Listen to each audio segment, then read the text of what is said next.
Alignment systems in tabletop role-playing games are stupid.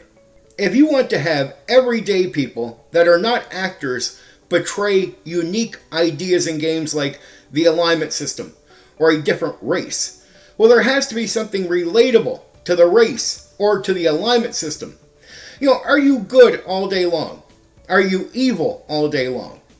And yeah, the alignment system may have a little bit of leeway, but is it really enough? When you're learning about who your character is, should you already know that they are good? I go into the game with the idea that my character might be good or might be this, and I have some ideas for who the character is. But as I go through developing that character, answering questions, right? It's like the cook. You answer a question or you do a technique, and you'll find out that technique works for so many other things. When you give an answer to a question, like saying yes to this, you're likely to say yes to a good, a number of other things. And through what you learn about the character, through developing them in gameplay, you really start to find out, are they really good? Are they something else? What defines them? Well, you learn that through playing the character. You're going to get in situations and you have to reply to things. You have to interact with the world. And through that, you start learning who your character is to the point you get to know the character well enough that you can think for the character. You can almost feel what the character would feel. You know what they would say no or yes to, right? Then you start really finding out if they're really good or really evil. I go back to people that get intimidated about playing elves as elves. Don't be, right? Read up on them. They are different than humans, but they have a human element. And once you learn that, you'll be able to relate more with what elves are, and you'll find out even as a non-actor, you can pull off role-playing a unique personality that might be developed from an elf that isn't just a human. You have to make a little bit of effort, reading into what the elf is so you know what you're going to try to portray in the game.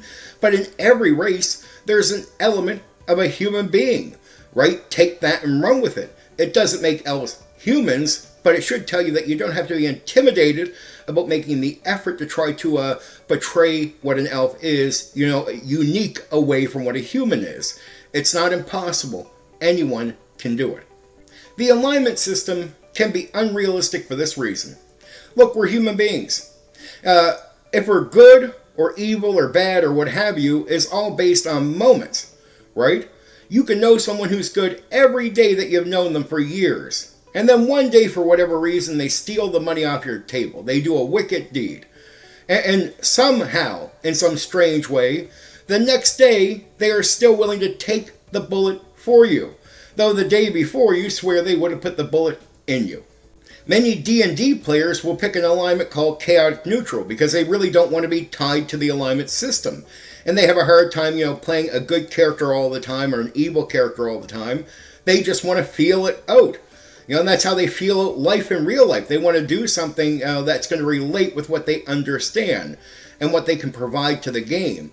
If you tell them to always be good with a character, well, they might not want to react in a situation that way. They might even find it unrealistic. Like, why wouldn't my character get upset about that? Why wouldn't they react this way, right? And so they look at the alignment system, some players do, as some type of chain around their neck, holding them back, not letting them do what they want to do.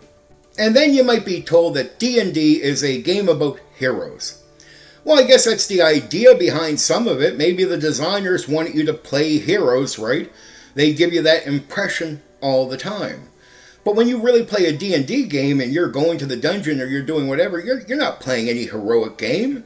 You're playing a game where you're taking on risky jobs. Dirty, risky jobs. That's what D&D should be called. A game about playing characters that take on dirty, risky jobs, right? That's really most of the time what you'll be encountering in a D&D game. You're taking on a risky situation. Are you playing hero? Most of the time, it's not even a concept in the game. I mean, it has to be pushed into the game that you might be doing something heroic.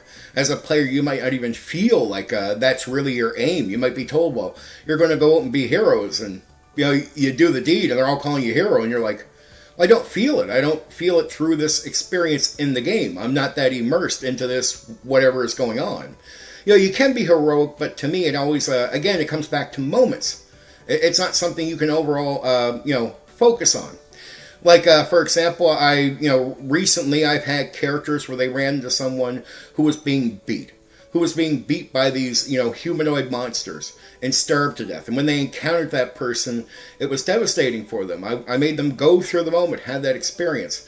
And when they took that person down off of their chains and they seen that person was still alive and went through all this, it made them angry. And they went ahead and found the other people that these monsters have captured. They, freed everyone. And then they hunted the monsters down and slayed them. And then took all these people back to their homes.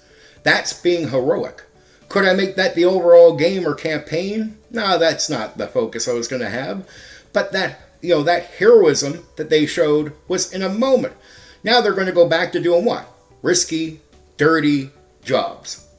In my opinion, any tabletop role-playing game that is group-focused, it's made for a group of people to play together. It should always push the idea that you can't make a character that goes to the extremes that wouldn't be able to function in a group with other characters. Your character has to be a character that can socialize, that can function with other people. And that's the type of character you have to make. That is the kind of character that you are aiming to develop. Somebody who can work within a group of other people. That's it. The extremes can make that just about impossible for some personality types. There's not many that are going to be able to function in a group without blowing something up in the process.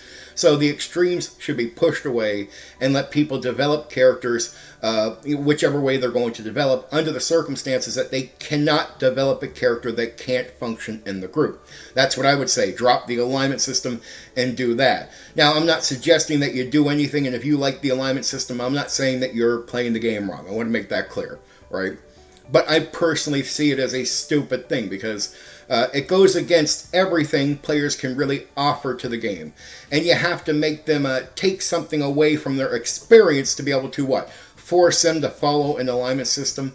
I think it actually ruins the experience for a lot of players. That's why they'll jump to things like chaotic neutral, and that's why many DMs don't give a damn about people jumping to chaotic neutral, because a lot of them do find that it's easier for players to play that mode, do what they want, develop the character the way they freely want to develop the character, and move forward. That's a hint that that's what we should have been doing to begin with. Anyway, for now, take care. You know what you can do? You can hit the like button. You can share the video. Oh, and there's another button you can press. That one that lets you subscribe to my channel for more content. Oh yeah, there's that bell thing. You can press that so you know when I've uploaded a new video right away.